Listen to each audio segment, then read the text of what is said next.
Olá, sejam muito bem-vindos ao Literatudo, o nosso espaço para mergulhar fundo nas obras que marcam e transformam. Hoje, a gente tem em mãos um livro que é, olha, pura poesia e, ao mesmo tempo, pura brutalidade. Estou falando de A Visão das Plantas, da escritora angolana Jaimília Pereira de Almeida, uma obra que, não por acaso, arrebatou o prestigioso Prêmio Oceanos.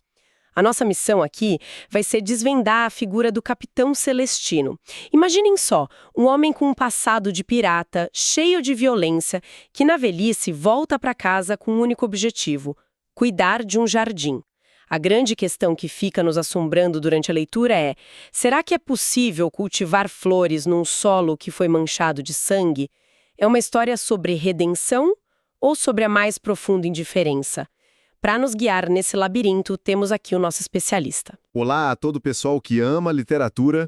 Eu sou o professor Norberto Andrade. É um prazer estar aqui. Olha, você foi direto ao ponto. A chave para a gente entender o Celestino, ela é entregue pela própria autora logo na primeira página numa epígrafe do Raul Brandão. A citação fala de um capitão que, e aqui eu cito, tendo começado a vida como pirata, acabou como um santo, cultivando com esmero um quintal. Essa frase, ela é o mapa da obra. A Jaimilino não está interessada em nos contar as aventuras do pirata. Ela foca no depois. A história começa exatamente no momento do regresso. Um homem velho, gasto pelo tempo, pelos mares, que não volta para um lar, mas para as ruínas de um. Uma casa que está sendo literalmente devorada pela natureza. E que cenário, hein? A descrição da casa é de arrepiar. Não é um lugar de memória afetiva, é quase um túmulo. Exato. A autora chama a casa de fóssil. Dá para sentir o cheiro da umidade, do bolor, ver as trepadeiras invadindo tudo. É como se a natureza estivesse reclamando aquele espaço de volta. Sim, é isso. A casa perdeu a função humana, sabe? Virou só, como ela diz, um volume de pedra, cal e madeira. E é nesse cenário de fim de mundo que ele decide começar. O que exatamente? Uma vida nova. Essa é a grande questão. A primeira impressão é que ele vai restaurar, resgatar as memórias. Mas ele faz o oposto. As primeiras ações dele são de uma violência fria, um expurgo. Ele junta tudo que pertenceu às mulheres da família, as roupas, os lençóis, os objetos. E queima tudo. E queima tudo numa vala. É um ato brutal, mas descrito sem drama nenhum. Ele assiste às rendas de birlos derretidas virarem cinza. Ele não está tentando consertar o passado ao se reconectar. Ele está incinerando, literalmente. Esvaziou o interior para poder se dedicar ao exterior. É uma inversão total de valores. A casa, que deveria ser o refúgio, é abandonada. E o quintal, que era um espaço de caos, de abandono, vira o centro do universo dele. Mas isso não é um hobby de aposentado, certo? Parece algo muito mais. Obsessivo. Exatamente. Não é um passatempo. É uma missão de vida. A jardinagem para o Celestino é uma forma de impor ordem ao caos. O caos da natureza selvagem e talvez o caos dentro da própria alma dele. É como se, ao podar uma roseira, ele estivesse tentando podar as próprias memórias, sabe? Ao criar canteiros organizados, ele tenta organizar uma vida de desordem. É uma luta contra a entropia, uma tentativa de adiar a própria morte, de criar um legado de beleza sobre um passado de horror. Enquanto ele está lá, nesse universo particular, criando o Éden dele, como é que o mundo exterior, a vila, reage a essa figura? Porque ele não é um velhinho simpático, ele é... assustador. Um tapa-olho, um passado misterioso. A comunidade o transforma na encarnação do mal. Numa espécie de bicho-papão local. Os rumores que correm são terríveis e bem específicos. Dizem que ele sufocara uma revolta de pretos usando sacos de cal, que rachou uma mulher ao meio, que guarda caveiras nas arcas. A aparência dele, a reclusão, o silêncio, tudo isso alimenta um mito. Ele é o monstro da cidade. Peraí, o mais chocante é que, pelo que eu me lembro da leitura, ele não nega nada disso. Pelo contrário, ele parece até se divertir com essa fama, não é? Aí é que está a genialidade da construção do personagem. Ele não só não nega, ele alimenta ativamente essa imagem. Tem uma cena que é pavorosa e fascinante ao mesmo tempo. Ele atrai as crianças da vila para o portão, oferecendo amoras. E quando elas estão ali, comendo as frutas, Ele diz com a maior tranquilidade: Vinde a mim, meninos, a mim que degolei gargantas e durmo o sono dos justos. Nossa! E continua, ele lista as próprias atrocidades como se fossem feitos heróicos. Matei 10 mulheres, a uma delas cortei os pés, rebentei o crânio de um albino contra uma rocha. Isso é de uma crueldade psicológica imensa. É uma contradição maluca. Como pode um mesmo homem que oferece um fruto doce ser o mesmo que se gaba de ter cortado os pés de uma mulher? Ele está se confessando, ou está se vangloriando. É psicopatia pura. Essa é a dualidade que perturba a gente o livro inteiro, e não tem resposta fácil. Por um lado, pode ser o sadismo de um velho que gosta de chocar.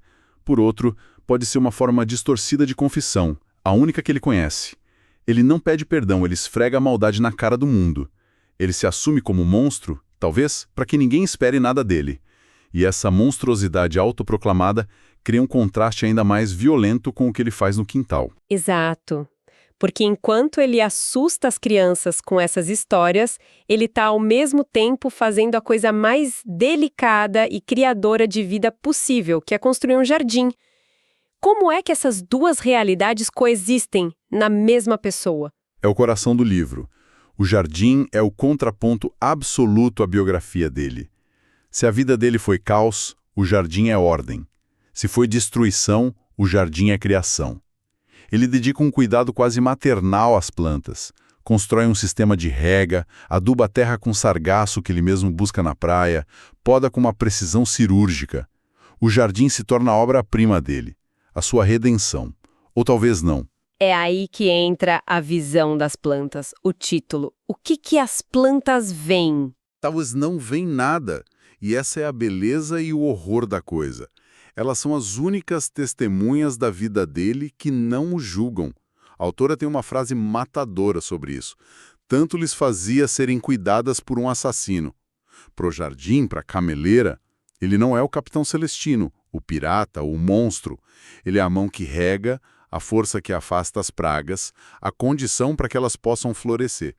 Ele é só um elemento da natureza, como a chuva ou o sol. Então a grande sacada do livro é essa, que a natureza não tem moral. Que para o jardim dele não importa se ele foi um monstro ou um santo, o que importa é o adubo e a água. Isso é uma ideia bem radical sobre redenção.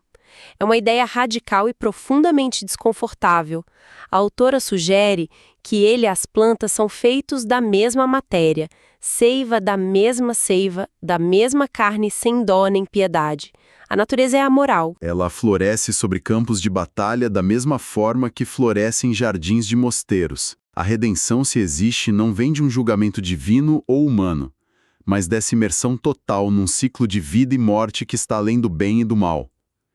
Tem uma passagem que diz que ele trata as flores com mãos delicadas de mulher, talvez oferecendo a elas um cuidado que ele nunca foi capaz de dar a um ser humano. Uau! É como se ele recriasse as vítimas em forma de flores, para então poder cuidar delas. Isso é pesado e muito profundo. Mas essa paz que ele constrói no jardim, essa ordem, ela consegue se sustentar? O passado pode ser simplesmente enterrado sob canteiros de flores? Ele não volta para assombrá-lo? Não se sustenta. A fortaleza que ele constrói começa a ruir por dentro. A solidão, a velhice, o peso de uma vida inteira de violência, tudo isso começa a corroer a mente dele. A fronteira entre o real e o delírio se apaga. Ele começa a ser assombrado por fantasmas. Literalmente. Quem são esses fantasmas? São as pessoas que ele matou? São figuras específicas? A primeira é a menina holandesa, uma memória de um ato de crueldade particular. Ele a abandonou na selva, de olhos vendados. Ela aparece para ele no fogo da lareira, um fantasma de culpa. Mas a figura mais aterrorizante é a de uma velha negra, uma escrava, que simplesmente aparece na casa e passa a cuidar dele. Ela não fala, apenas observa e cuida das necessidades dele com uma paciência assustadora. Que medo. Ela é a encarnação da morte. Ou talvez da consciência histórica, a representante silenciosa de todas as vítimas, que vem para acompanhá-lo nos últimos dias. E tem aquela cena dele cavando o quintal. Aquilo, pra mim, é o ponto de virada, é o colapso final. Sem dúvida. Num acesso de delírio, ele se convence de que enterrou um brilhante, um diamante, no meio do jardim dele. E ele começa a cavar, a destruir a própria obra-prima, desesperado, em busca de algo que não existe. É um ato simbólico potentíssimo. Ele está, na verdade, escavando a própria alma, em busca de algo de valor, algo que o redima. Um brilhante no meio de tanta lama. E o que ele encontra? Nada, apenas terra, vazio. Ele desmaia sob as estrelas no meio do buraco que ele mesmo cavou. Essa imagem é devastadora. É a busca de uma vida inteira por algo que talvez nunca tenha existido. Depois desse episódio, ele desmorona fisicamente, né? Sim, é como se aquele ato esgotasse as últimas forças dele. A autora descreve que ele envelhece de um dia para o outro. O corpo mirra, a cegueira que já vinha avançando quase o domina por completo. Ele se torna totalmente dependente do jardim e das visões. O mundo dele encolhe até caber naquele quintal. E depois de tudo isso, como a história termina? Ele encontra paz? Ele é, afinal, perdoado ou redimido? O que o livro nos diz? É aí que a autora nos dá o golpe final. A conclusão é de uma ambiguidade genial. A frase que encerra a vida dele é: Celestino acabou seus dias sem uma dúvida na consciência tranquila. Uma consciência tranquila? Uma consciência tranquila. A pergunta que fica ecoando é: que tipo de tranquilidade é essa? É a paz genuína de quem se redimiu através do trabalho com a terra? É a amnésia da senilidade que simplesmente apagou os crimes?